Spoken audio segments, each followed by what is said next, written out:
C'est vraiment important que les propriétaires d'animaux se rendent compte qu'on est là et qu'on fait ça par passion, mais que cette passion, elle doit finalement se lire sur le visage du vétérinaire. À partir du moment où on est investi dans son métier, il nous plaira parce qu'il y a des facettes qui sont absolument extraordinaires.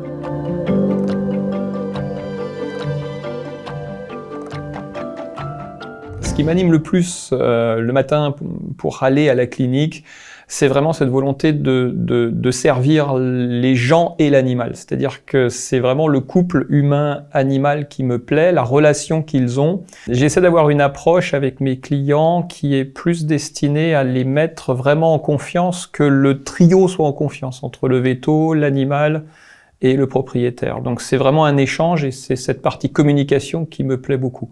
Alors moi, ce qui m'anime vraiment, c'est d'arriver à soigner tous les animaux, voilà, comme si c'était les miens. J'ai vraiment à cœur de les soigner avec les meilleures qualités des soins, sans même me poser la question du coût. En tout cas, l'objectif, c'est vraiment de réussir à tous les soigner pour que le propriétaire derrière retrouve son animal en bonne santé.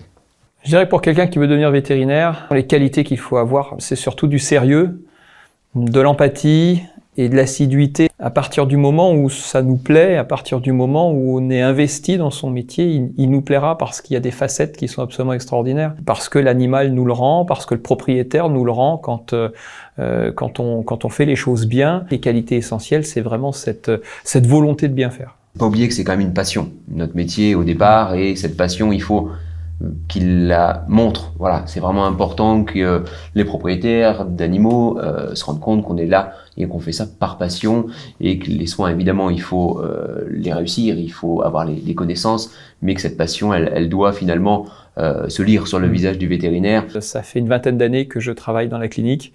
Et je trouve qu'on a une évolution qui est monstrueuse, très intéressante parce qu'avec des spécialisations qui arrivent, avec des techniques nouvelles qui arrivent, avec une modernité dans les soins qui est vraiment très intéressante.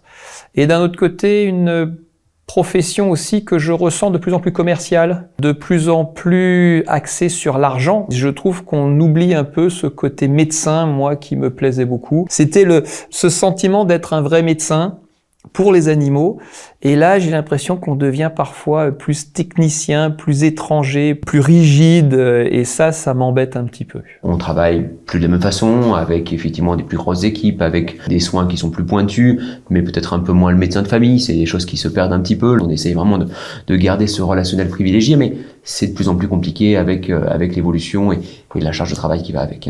Les difficultés que je rencontre principalement, c'est le manque de temps. On est en permanence en train de courir. Les clients s'accumulent, on a moins de temps pour discuter, on a moins le temps d'expliquer, parfois moins le temps de chercher aussi pourquoi l'animal est malade. C'est ce qui me frustre le plus, moi, ces dernières années par rapport à mes débuts. C'est très satisfaisant d'être très demandé, d'avoir une grande clientèle, c'est bien. Mais j'ai l'impression de perdre de temps en temps ce privilège d'avoir le temps de discuter, peut-être même du potager ou de la famille, mais d'avoir cet échange qu'on peut avoir avec le propriétaire. Moi, les difficultés, alors j'ai plutôt axé ça sur les difficultés, on va dire, de l'équipe. Voilà, c'est un métier où on se retrouve maintenant dans des grandes équipes, et il y a un côté relationnel où c'est pas toujours évident de faire fonctionner l'équipe pour que tout le monde arrive au meilleur de lui-même, parce que c'est quand même l'objectif, d'apporter les meilleurs soins, que ce soit de nos secrétaires, de nos assistantes vétérinaires ou des vétérinaires qui travaillent avec nous. C'est vraiment compliqué que tout le monde aille vraiment de l'avant, donc on essaye de motiver l'équipe, et ça c'est vraiment la principale difficulté, avec le recrutement qui est parfois compliqué aussi. Dans notre profession, on a quand même des difficultés à avoir une équipe qui soit suffisamment nombreuse, et ça rejoint un peu ce que disait mon associé, où il est compliqué aujourd'hui d'avoir du temps parce qu'il y a aussi une problématique de personnel. Pour gagner en sérénité, ce qui serait bien, c'est de pouvoir encore augmenter le volume humain, c'est-à-dire d'avoir des vétérinaires en plus, des ASV en plus. Ce que disait tout à l'heure mon associé, c'est qu'on augmente l'équipe. Et du coup, les ressources humaines deviennent plus compliquées à gérer au sein de la clinique. Donc il y a cette ambiguïté en disant plus on est nombreux, plus ce sera simple pour travailler. Mais plus on est nombreux, moins ce sera simple de travailler tous ensemble. Et on se rend bien compte, notre structure a beaucoup évolué en quelques années. On est passé d'une toute petite équipe à une équipe maintenant de près d'une quinzaine de personnes. Et les relations sont plus du tout les mêmes.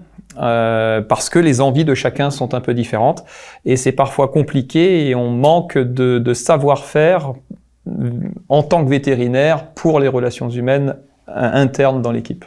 Moi, je pense que pour être plus serein, ça pourrait être quand même d'avoir plus de temps, mais aussi d'avoir peut-être un peu moins le frein financier. Parce que c'est vrai que dans notre profession, contrairement à la médecine humaine où on soigne sans réfléchir, nous, il y a un côté associé les soins et malgré tout le budget. Et ça, c'est vrai que c'est quand même toujours un frein ou c'est toujours une source de friction parfois avec les propriétaires. Et si on pouvait se lever, par exemple avec les assurances qui restent de plus en plus en développement, ça serait quand même un gain important en stress, en tout cas de ne pas avoir cette partie financière à gérer qui n'est pas le cœur de notre métier.